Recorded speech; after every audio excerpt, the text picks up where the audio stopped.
mới hạt nơi ây da ây da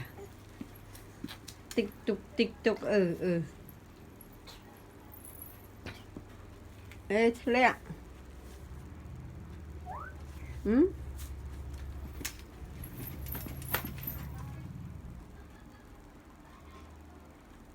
mà lột thôi mày lột á mày mày lột thôi mấy nè nè mua hàng ai mua hàng mà lột thì mày lột á